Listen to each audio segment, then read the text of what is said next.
Fuck that forgiveness right off.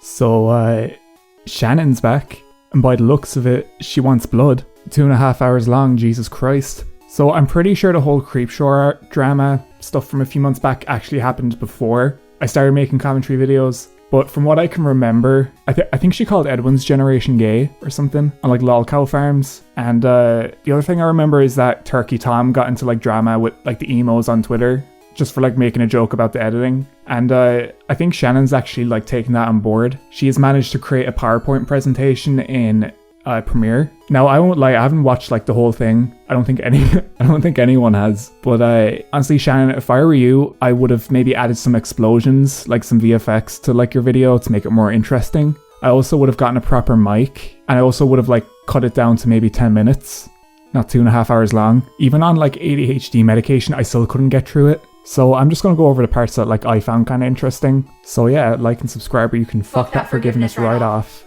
And let's get on with the video. So the first chapter in this video that really caught my eye was part 2, 2012, heroin.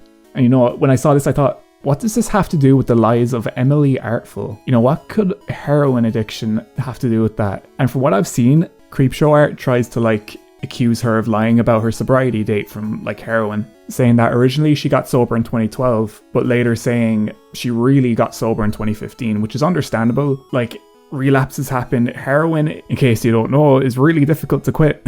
If it wasn't, we wouldn't have rehab. So I don't really know what you're trying to get at from like this chapter. Like, I don't really know why spend so much time on like someone's heroin addiction. The next chapter that I want to talk about is the part 14, History of False Claims, where Shannon tries to show that Emily has a long history of lying, especially about those who she's like romantically attracted to. Now, before I say anything else, if you've been terminally online since the day you were born, like a lot of us here in the commentary community, in the art community, whatever, chances are you've some embarrassing shit in your past, especially from your adolescence. Maybe some more severe than others, but imagine having this bitch on your case and she brings up stuff you made in 2005 when you were 13 years old. By the way, Emily Artful is 29. This stuff is almost 17 years old. By the way, bringing all this up does not help you in regards to like the claims of you being a stalker. This is fucking weird behavior, no matter which way you look at it. Alright, so last part 18, final statement.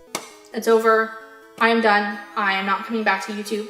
Thank God. So out of the whole like 2.5 hour long video, she only spends 30 seconds talking about how this affected her. 30 seconds out of a 2.5 hour long video. She then spends like the rest of the segment talking shit about Tipster for some reason. Basically says his content is shit, which is rich coming from her. And then she says he can fuck that forgiveness right off. She has such a way with words. Anyways, that's pretty much it. She tells everyone to go touch some grass. Happy New Year, Shannon.